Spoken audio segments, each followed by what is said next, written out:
Utami, Dumelatle, Lina Lamake Kabelo Segeft Khang, and this is the Ink and Think podcast. My guest today is a giant in the industry. He cast a great shadow. But if I tell you that I saw him in his infancy stage, matter of fact, I helped raise him. I'm part of the many people who poured their tiny waters to make sure that he is the giant that he is today. My guest today is Siyambonga Mdubeki. Sia, thank you so much for joining me. Shasha KB, thank you for having me. I'm good, man. How's it? I'm good. I'm a little bit cold. One is probably going to wonder with you, why didn't I wear something warm? But then... That's my question exactly. Yeah, I figured that, you know what... all the warm stuff that I have with me, they are not aesthetically pleasing. So what do you mean? I have to look okay, man, especially talking to you, man. You know, matter of fact, I should have worn a suit. What did you make of the president Ramaphosa usual? I know we're not going to try to be political analysts here. We still want funding, you know, but I just before we talk about you, before we talk about isililo, I show that is going to be playing. Let me just check here to make sure. Make sure of the dates. It's on the 5th of June until the 15th. State Theatre. Yeah. So basically we're talking about that, but I just want to hear what did you make in general? Actually, I didn't watch it. I just saw clips. I'm planning to watch it later today, actually, because I'm sure it's available somewhere. I haven't watched like the whole conversation, but I just saw clips that were trending and people sort of having their many opinions on what it is. I'm wary of making a comment on something that I don't have a full understanding or version of. Isn't that what we do these days? It's very dangerous. I mean, we live in that era, but it's a very dangerous thing to do. The next thing I make a comment based on a 30-second video that I saw, only to find out the 5-minute video had a more of meat, like something that can actually change my opinion or even change how I feel about that 30-second. Mm-hmm. So that's why I'm not gonna comment much on that, because I haven't seen the full thing. Until I see all of that, then I can be able to share my views on how I feel about it. It makes sense. Although I'm not going to make an official statement of how I feel, because I have like mixed emotions, because at times you don't know what people are actually going through, what made them do what they did, you know. But the phrase that just kept on repeating on my head was a biblical scripture. There's a scripture in the Bible where Jesus was saying that don't throw pearls at swines, don't throw pearls at pigs, you know, because, you know, most of the time we try to... I don't know how to put it in proper way, but you know, don't give pigs things that they're not gonna have use for. My dad would be very disappointed because he's a pastor, and I don't know where that scripture is in the Bible. Yeah, it's in Matthew. So it's basically that you're just gonna be preaching to people who don't want to change. Yeah. You know what I mean? So.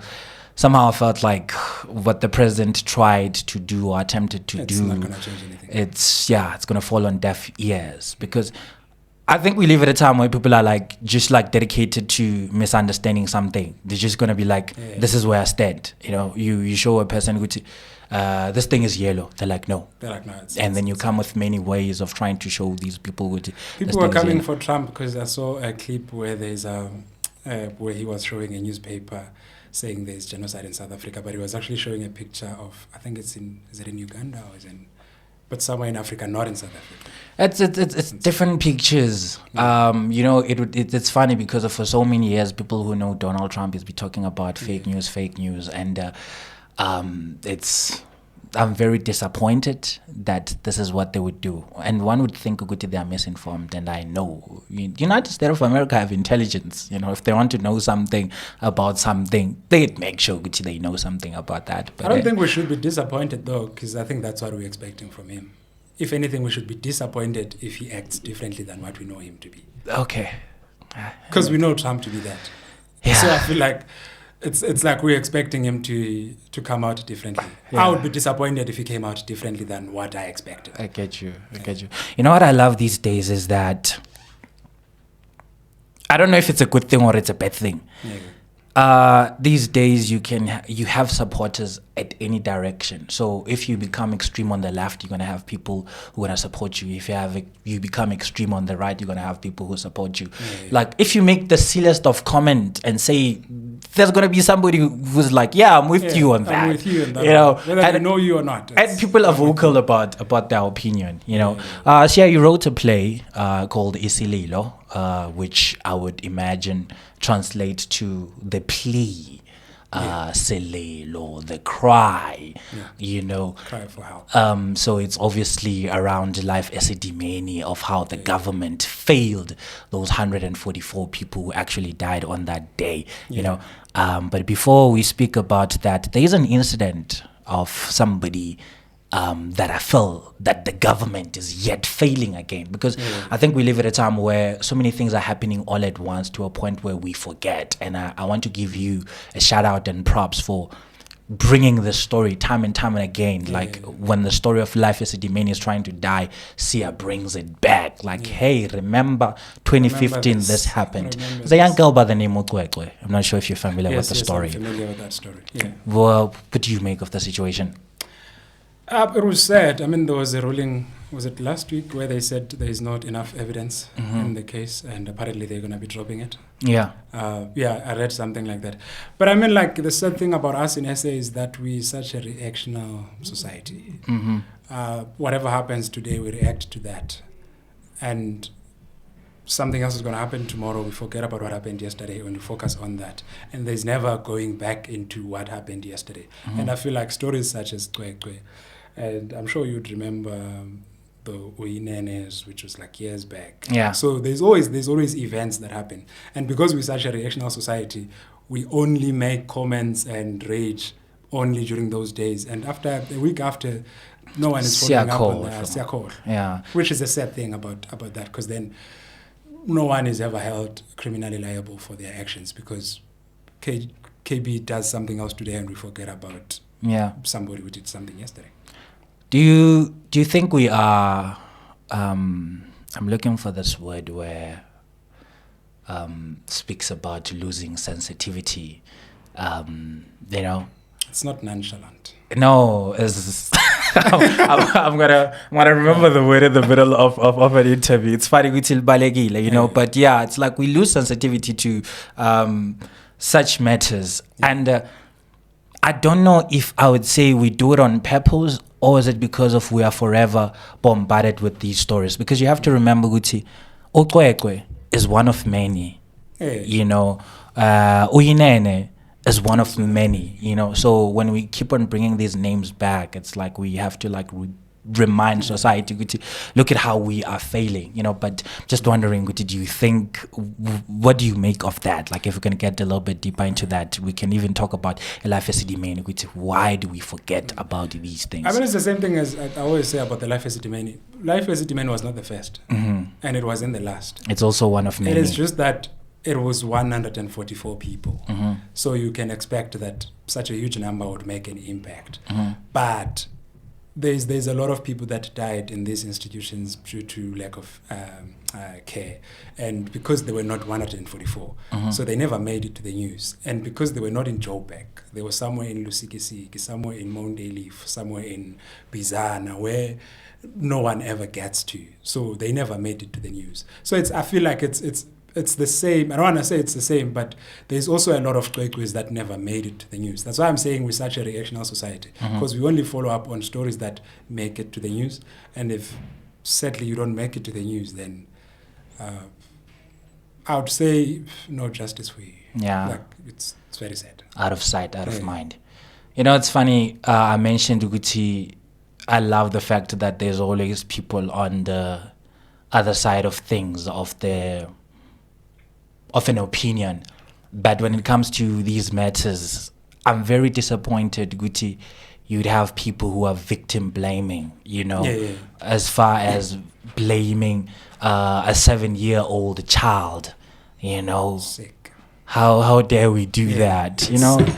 And also I'm happy, Guti, I see that because of sometimes we we forget Gucci, the kind of society that we live in. So the more I see these voices, the more I'm reminded Gucci, oh, okay, this is happening.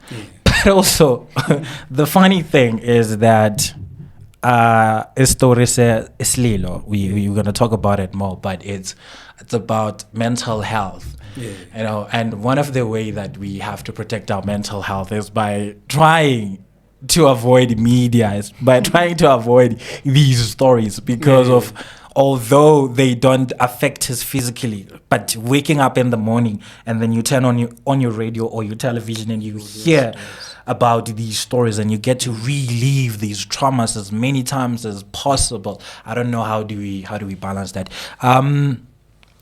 When I did my introduction, I didn't tell people, Gucci, you're a playwright, theater maker, thespian, but also a journalist, you know. And how you tell the story of how you wrote this production. You said you read something, they said, Gucci, at least 144 people died, which is a very accurate way of describing as a journalist, you know. But the person inside the journalist was like, hey, Mina, where I come from, the at least as debate, even though it was a different context, but at least is a very, very, very weird way to start a sentence. You'd have to know English, or you'd have to have gone to St. Stadians to understand that. Good, at least doesn't refer to the at least that I understand. Yeah. So my context of at least is like, if you're saying, like, at least is like ungcono. But so that's how I took it, like, because that's how I know at least to be. So if you say at least to me, you say ungcono. Yeah. So you can't say ungcono by 144 abantu that died. There's nothing ngcono about that. So, but I mean, like, in English terms, that's not what at least means. But I was just bothered by that, for me, that they use the word at least when they speak about 144 people. And then from then I sort of just, also ndingumntu othanda indaba, not in a gossip way, but I love being informed about, like, stuff that is happening. Like, if something happens today, like there's maybe a debate, like you were talking about the president's meeting with Trump. If there's something like that happens and I miss it because maybe I'm in a rehearsal, I always make sure that I go back to that. I watch and so that I'm informed as well, just so to sort of understand what happens where and when. So even the same as with Life Esidimeni, I started it as I just wanted to be informed. I wanted to know, how did we get to 144 people? How did it get there? Like, what happened? As I was reading newspapers, so I was that guy who would go to a garage, buy a newspaper. And this one time I bought an Afrikaans newspaper from, it's called Rapport. I hope I'm pronouncing it right. And then I saw at the end, because it does say who wrote the paper. So then I saw the person. I went to search for this person on social media. Suzanne, yeah. And then I DM'd her. I was like, yo, I'd love to meet up with you. I saw you wrote a paper on this newspaper, about the Life Esidimeni thing. And she was like, cool, let's have coffee in Auckland Park. And then I met up with her. We had a chat, like, it was longer than the podcast. And we were just chatting about how Life Esidimeni happened and who she thinks is at fault. Because also remember, journalists have an insight beyond what you read on the papers. Of course. Because there's things that don't make to the papers. So then the lady was telling me, and she gave me a number of someone who's the committee leader of the families that lost people, which was Sis Christine. So then that was my way into the family. So I called Sis Christine. I was like, this guy, I'm doing research on this story, and I would love to hear from one of the families who have lost their loved ones, see how I've heard from the journalists. I want to now hear from the actual people that are affected by this. So she was like, cool, let's meet up. But she was skeptical at first, because it was just after the government had offered 1.2 million as a compensation to all the families that lost their loved ones. So there was a lot of people that were making contacts to them. How much was that? 1.2 million. So this 1.2 million, was it supposed to be shared among the families? No. Each family was getting 1.2 as a compensation for having lost their loved one. That's still not enough for your amount, but yeah. Yeah, but then it raises the question of how much is someone's soul worth? Because I feel like, how do you get to 1.2? even if you said 5 million to me, I'm still going to ask you, how did you get to 5 million? Because we're talking about someone's life. So then she was like, cool, let's meet up. You seem to be a trustworthy guy. Let's meet up and let's chat. And we met, we spoke about it. She was crying. Because also remember, it was still fresh. She was telling me how her sister was. And you can imagine I'm talking to somebody who is not narrating somebody's story. She's narrating her own story, how it affected her, how it made her at some point not be at work and make sure that they look after this person. And only when they feel safe that the person is now under the care of the institution, to then be told that that person is no longer going to be taken care of by this institution. Instead, they're going to be moved to somewhere we don't know where. And then now suddenly you have to sort of like chase and find out, where is he going? How is the place going to be? This person has maybe been here for 5 years. How is a change of environment going to affect them? How are they going to react to that? And to then learn that the NGOs that these people were moved to were not well equipped. Some were not even licensed. There was one gruesome story that I think of now where a garage had 44 men, 44 ill patients in one garage that can fit one car. So you can imagine that people living together in a garage in that state where they are used to being at the Life Esidimeni where there's wards. There could be maybe, I don't know how they split them, but it's a better environment than you would go and place them in a garage where this person doesn't even have the right medication, is not trained as to how they should take care of like the mentally ill people. So they just, if anything, they are gigging, for a lack of a better word, because there was money that they were getting from the government for taking care of those people. Well, for taking care, because they were not. One question that comes to my mind, actually two. One is that as a journalist yourself, or as a person, or as a playwright, do you think there is a way that you could have phrased that article better? Two, what do you think would have been done better? You know, because up to today, I don't think there's a person who was held accountable, you know, but wasn't there some sort of body that are supposed to look into such matter? Because I know, Guti, you know, when you have business or whatever, there's always going to, from time to time, there's always going to be people who come to check in with, okay, let's do inspection, Guti, let's see, Guti, is this hospital okay? But these NGOs, Life Esidimeni, where were those people, and who are those people who were supposed to? Sadly, Bebekon. Yeah. They were there. Which is the sad part, because there's people who are placed in those positions, in the governmental positions, to look after those bases. So also, you'd remember that also before these people were moved from Life Esidimeni as well, there were conversations before they were moved, and they were told that this is not a good idea. So before, it was not just a sudden move. Like there were talks, like I think for about a year or something, where they were saying they're going to close down Life and they would move them to independent NGOs and stuff. Yeah. And they were warned that this is not going to be... even the families themselves had complaints that you can't move these people from a space or environment that they are used to and then go make them start an environment somewhere else where they don't know what's happening. Because then it will affect how they live. In any way, it will have. It's like a child. If you move a child from Joburg back to Eastern Cape, somehow they'll be affected. And I'm talking about a normal person now. So you can then imagine someone who's going through or suffering from something to then move them after having spent, let's say, 5 years in this institution. And then suddenly, abruptly, you'd move them to an environment that is not well equipped, an environment that is not conducive, environment that is not good enough for, it doesn't have the necessary equipment to take care of them. Obviously, there is going to be change. So there were people that were taking care of those places, but I feel like because in SA, everyone is just feeding their own. It's people that I don't think cared. Because had you had people that really cared about those people's lives, the Life Esidimeni saga wouldn't have happened. Yeah. So that was the sad part about it, that there were interventions. People were told how dangerous it would be to move these people to NGOs. But there was no sense of caring. I guess then because Ababantu who are in those positions, and they've got a salary month end. As opposed to the person thinking, and they need a professionally trained person to take care of them. Like, for instance, there were people, in these NGOs now after they were moved, they would be just given Panado. Yeah. Like, and it's given wrong medication. So you can imagine being in a wrong place and you're giving wrong medication, what that then does to you as a person. So it was like a really, so when you say, would I have done something differently or phrased the article differently? I would have. I wouldn't have used it least though.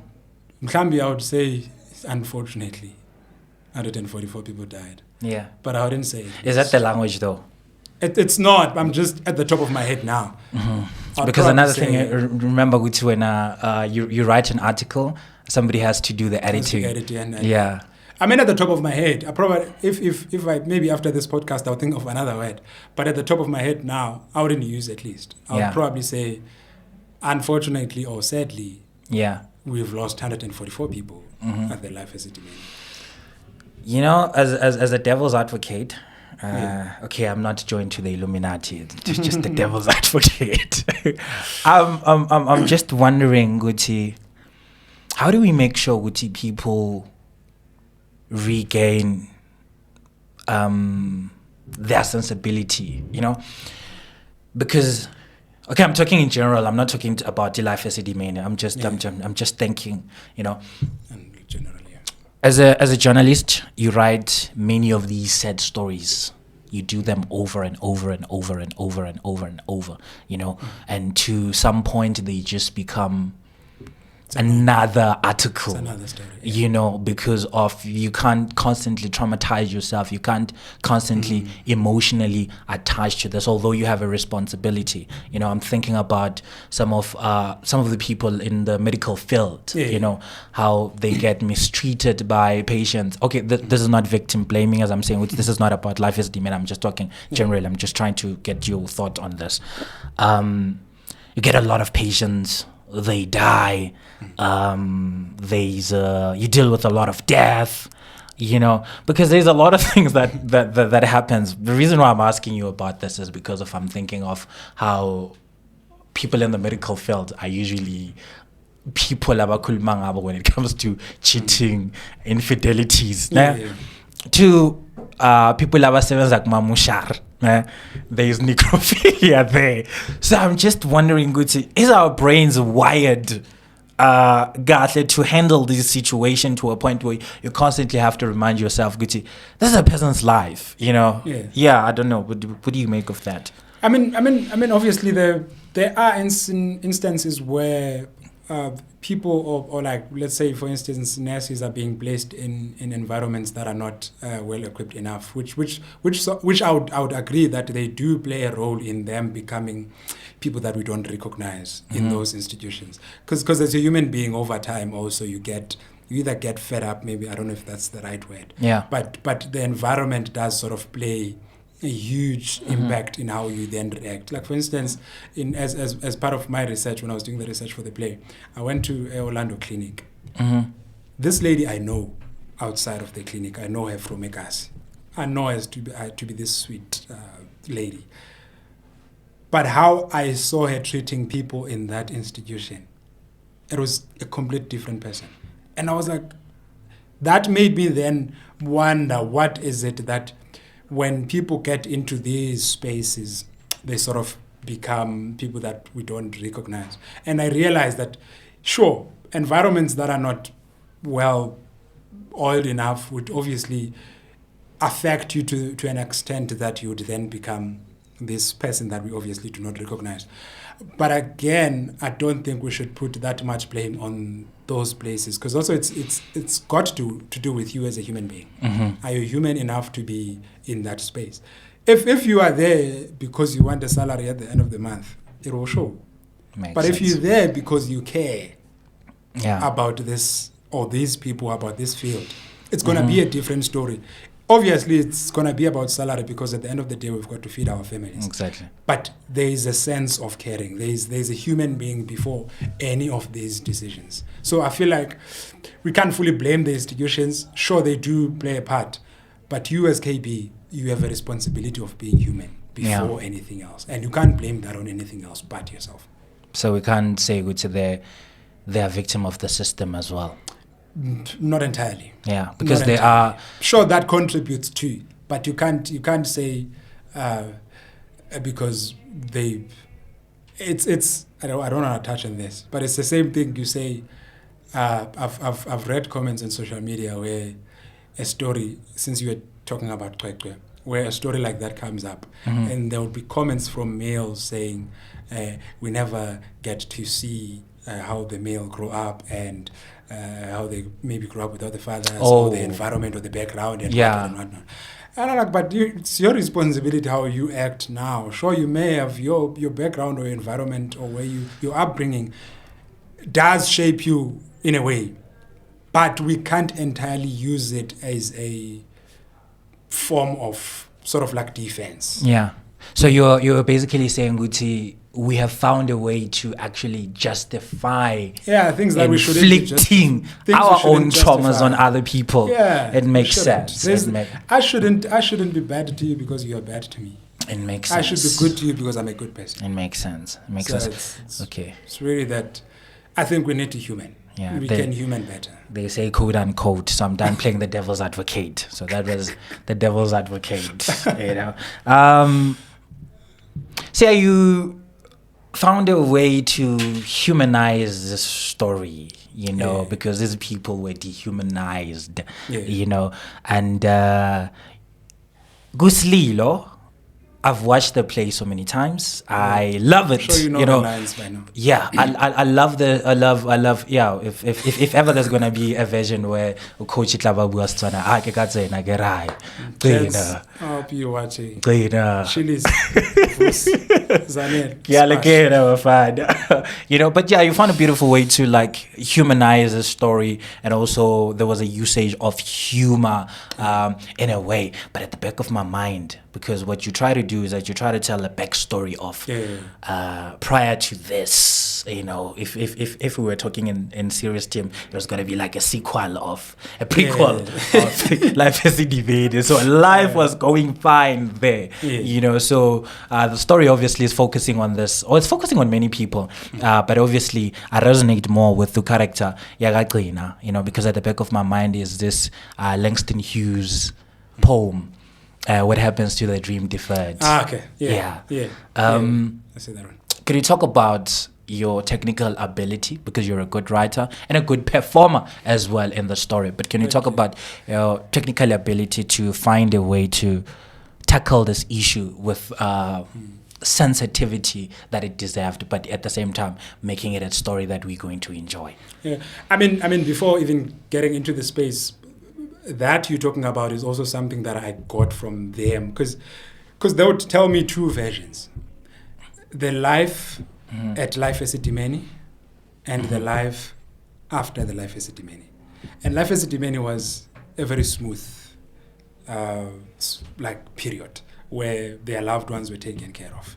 They were fed, they were given medication, there were people that were looking after them. It was a relief for them as well, because they could do their own stuff, knowing that my loved one is being taken care of. But after the Life Esidimeni, when they were then moved to all these other not well-equipped NGOs, it was a different story, where now there was no care. There was no one cared about those people. So even when we then got into the space, and shout out to the creative minds that were in the space, Siyambonga Mdubeki, Zanele Mtombeni, as well as Ginger Ernest Balini, for also being the voices in terms of bringing the narrative and making sure that it's a story that best represents, because sometimes as a theater maker, it's not only your voice that becomes, because otherwise then it's just gonna be you. Yeah. But when you have other people who think differently as well, who also help your thinking bring it even much better than what you had in mind. So it sort of, we were thinking of how best we can represent the families, but also how best can we prove that we're theater makers. Because the story itself is a personal story that we need to represent the families. We need to sort of be their mouthpiece. But also we need a theater maker to come and watch and say, that was theatrically a good piece. And one thing that Umpile Mulusi said to me after he saw a run at the Market Theatre. And because it's someone, so I've got people in the industry that I speak to. Every time I'm doing something, they would give you like feedback and be like, this is what I thought, this is what I thought. And he said to me, I missed the theatrics of it. I missed the theatrical part of it. We were so focused on telling this story of Gcina and Joseph Mabitsela, this boy trying to live his life as a promising soccer star and taking care of his father who's going through the most. But he was like, in that, we need to be able to see the theatrics. We need to be, how creative can you be? And that's when I then went back to a drawing board and preparing for the run that we had at the Forge. It was now a much better piece, a much more improved piece, because then now we started thinking things theatrically as well. It's also then which is why then the style is satire, because the story of Life Esidimeni itself is a very sad story. But then you can't then come to stage and present it as a sad story, because then that sort of disconnects it to the audience. But how do you then make it fun for me as a watcher, but also at the end of it, I'm like, that's not something to laugh at. That's not something to laugh about. I think that's something that we've been able to do beautifully as the team, to be able to sort of represent the families, be the mouthpiece, but also make sure that we capture the theatrical aspect of it, that you still enjoy it as a theater play, but at the end of the day, you're like, goodness, that was something. I remember when we did the run at the Ramulao, a lady walked up to me after the show, and she was like, you made me realize something. And I realized how I've been kifela pilo. So she was Tswana and I'm trying to quote her. So she was like kifela pilo every time because so people who suffer from, and I know we didn't touch on this, the character in the play suffers from schizophrenia, and people who suffer from schizophrenia is people that sort of sometimes believe a life that doesn't exist. They can wake up today believing that they are married, and to them they are married. They can wake up today thinking they've got a car, and they've got a car. So that's their life they live.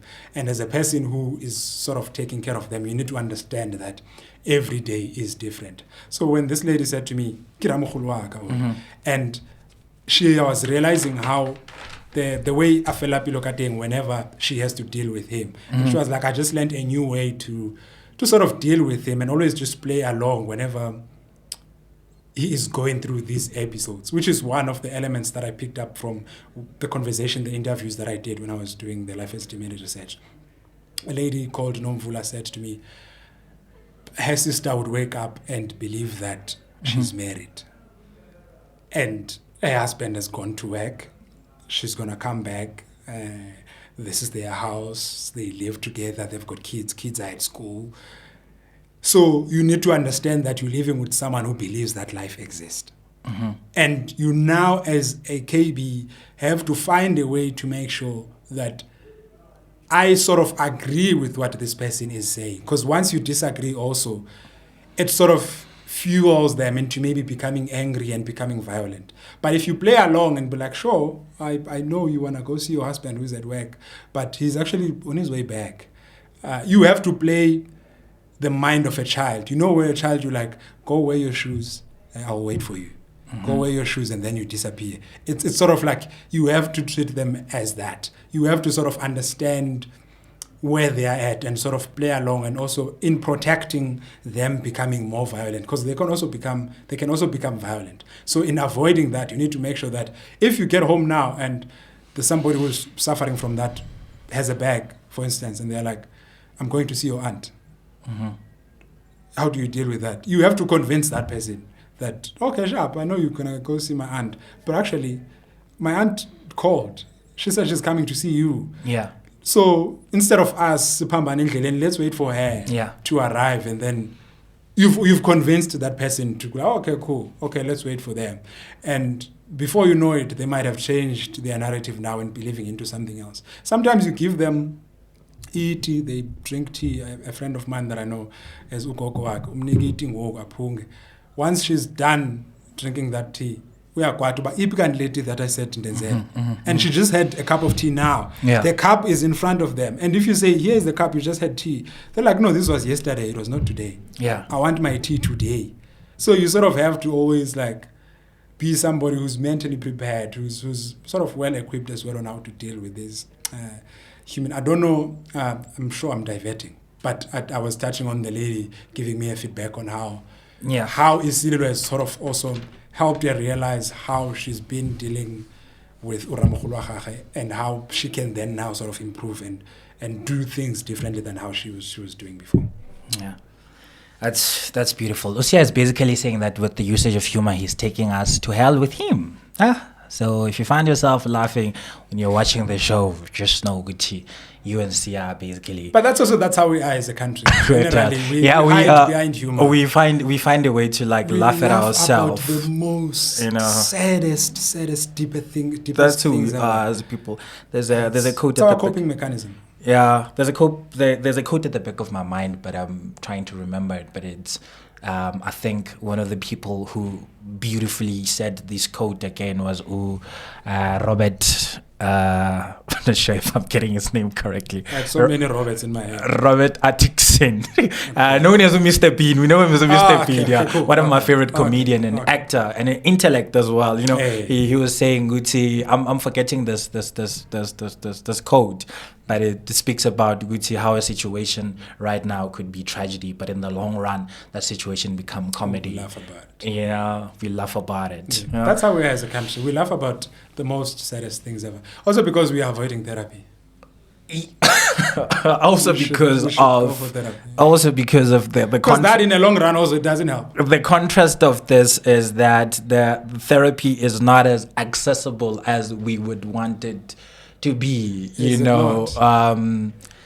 I don't think it is. I mean, like, look at the story of Life Esidimeni, look at how the situation was handled. And we spoke about how this is many of course, I'm not saying it as a country we're not doing good things, because remember when you speak about these terrible things that are happening on the country, I believe someday me and you are going to come back and have this conversation about the beautiful things that the medical field is doing about these many things that the country is doing, But right now we're just shining the light on this difficult situation and some of the things that we go through because life is a little bit...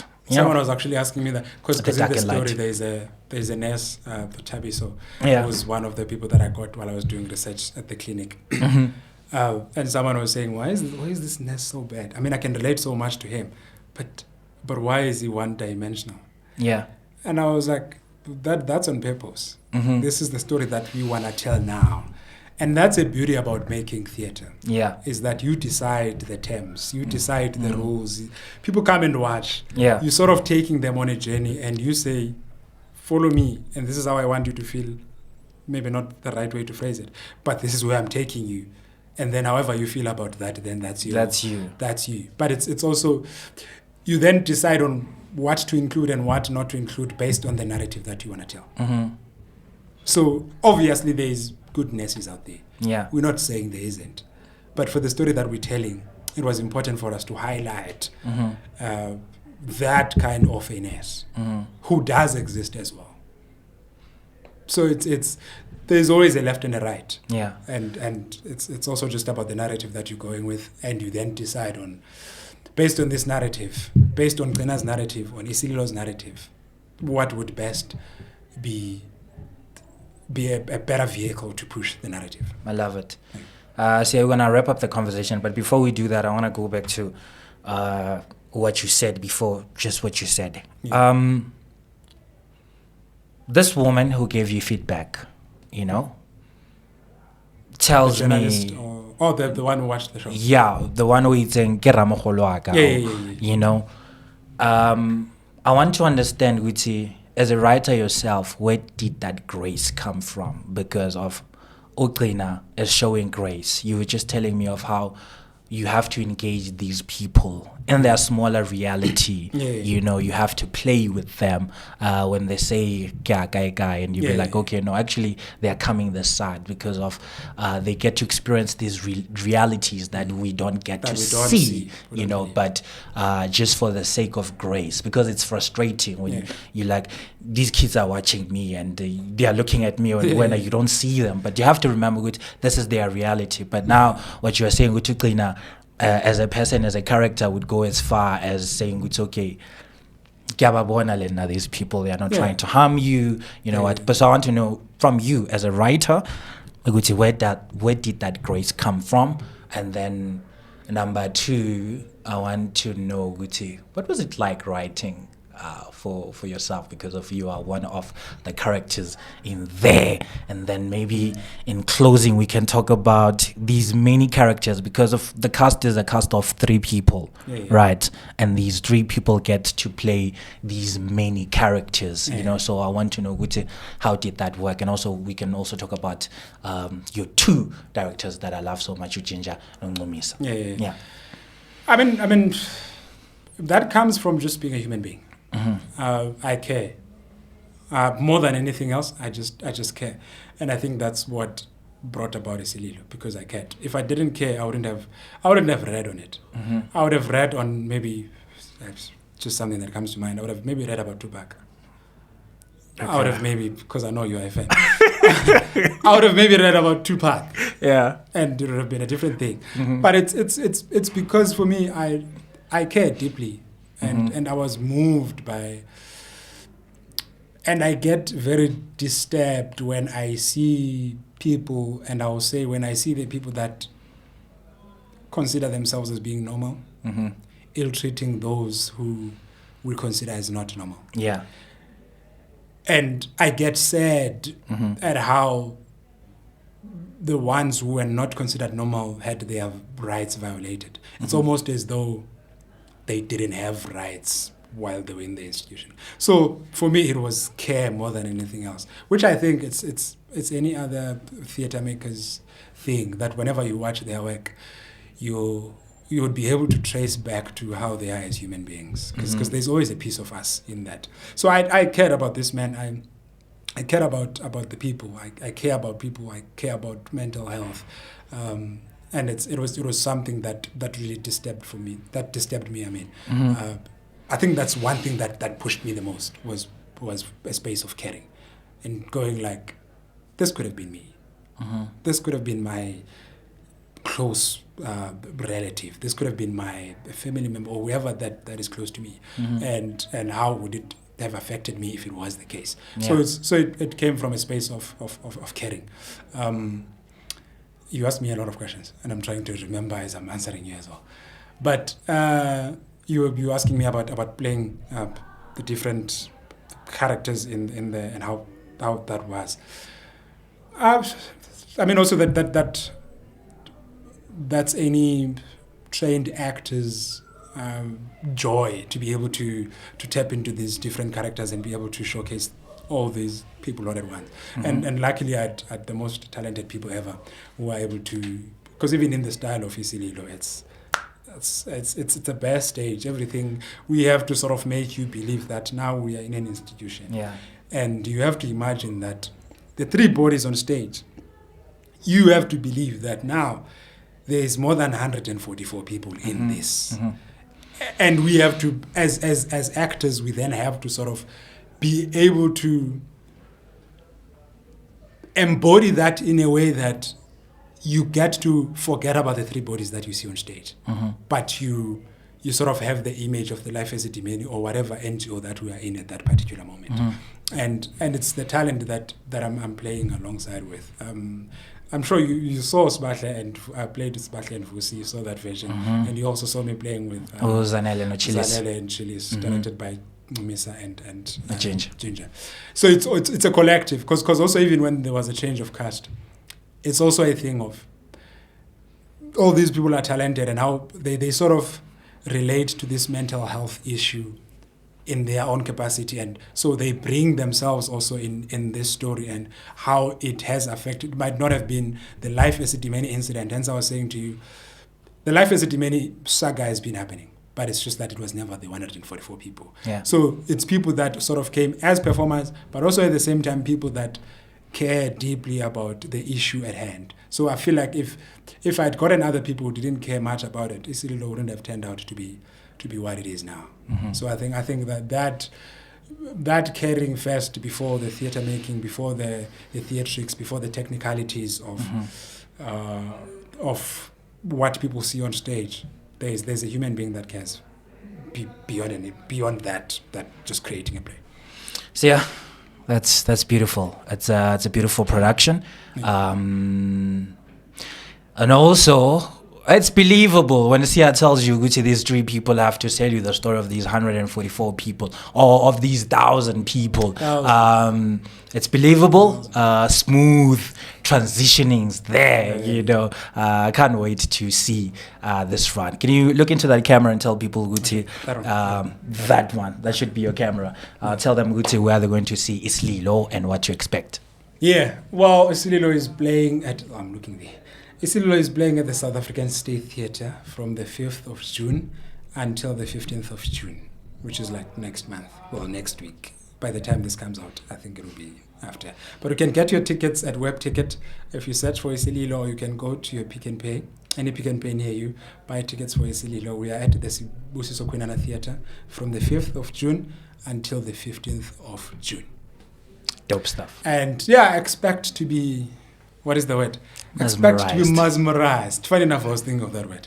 Expect to be mesmerized, man. The talent on stage, the overall beautiful work that you'll see there, man. It's something that I'm also just proud of as a creative. I'm proud to have I would say, have God plant that idea in me to say, care about this. Do more research on it, meet these people, because I had no reason to do that. Like, could have written about anything. Yeah, it could have been anything. But the fact that it was that, and I also just believe so much in timing that it was meant to be that, and it became that, and I'm glad that it's still sort of like continuing, and people are showing interest, and people are like sort of. I've had so many conversations of people going like, when is it coming back, or when is it coming to Cape Town, when is it coming to Durban, when are we? So for me, I'm happy that it has gotten to that space where, because mine has always been to create conversation beyond the stage. Come see it, but let's have conversation beyond what you've just said. So let's create conversation. So to have people then sort of reflecting on the play, but basing it on their personal lives, for me, I'm like, we did our job, and I think we did it beautifully. And that's what then the families said when they saw the piece as well. They are like, this is going to be a mouthpiece for all these families. We love this. We feel represented. We feel seen. And then there's many ways to make people feel seen. And when they said that, I felt proud. I was like, at least if there's, because it's one thing to create a play and then people talk ill about it. But I was like, in my head, I remember I was saying to myself, after the families, because the families are the first people to see the play. So I was like, if they are saying this is it and they are happy, they feel like this is a mouthpiece, then this should we've done it. If a KB who's a theatre maker comes and be like, I did not like that part. It's fine. I mean, as a theatre maker, obviously, because I grow also, I take it. Yeah. But also at the same time, I'm like, goodness me, the people that we were doing this for, the reasons why we are even having this are giving a thumbs up. So for me, I'm like, at least we've done our part. Dope stuff. The rest remains in God's hands to say, let them now fly and become this thing that can potentially become one of the reasons the Life Esidimeni story is not one of the stories that are forgotten like the other stories. And thanks to you. And that's my hope. Yeah. So yeah, we've actually run out of time. But the next time we have a conversation, because I believe there's going to be a next time. This is probably the third time me and C are having a conversation, no Sia. Thank you so much. And I'm super proud of you as a creative. I had to enjoy Usia on a play by Masai Sipuru, The Tragedy of Samuel Omoye. And matter of fact, he is nominated for the coming Naledi Awards. And I'm pretty sure, man, if there was a gambling site on who's going to win, man, You know, of course, I have people that I care about and love who are dope on that. But you made a disclaimer in the beginning of this interview, and you said you played part in. So there can't be any other one you're rooting for. You know what I mean? You know what I mean? That was a beautiful play. And also, I'm proud of you I can't wait to see Dak Noon when it comes to South Africa. And in case you want to see Usia, he's on many adverts. But if you want to see his acting, catch him go 1802 as it Love Defines Time, right? Love Defines Time. Yeah. Fetu. That's a long time show. Yeah, it's still available. Still available. That's you know, another conversation. And there are many to come. There are many to come. Yeah, there's many to come. That I don't want to talk about that ad because you did many ads, but you know, there are ads you see Tanda on your Facebook. Because those people have to pay me and bring me chicken. Not gonna mention them. It can be. Nah. Well, I also can't say much about it because they pay me, so. I can't be on your side on this one. If it was for me, I would mention it because I mean, they put bread on the table. Man, it was beautiful. So I see you, man. Keep booking me, keep calling me. Whoever was on the creative team and you, it was dope. You know, I just happened to be working with the most amazing. Every production that I get to, there's always that beautiful major where after it, you always like, damn, God was in it. Like you always, I think also that's the importance of praying intentionally as well. That you sort of like, if you are intentional about the way you pray, then things will sort of align. I know now we're moving into another different side.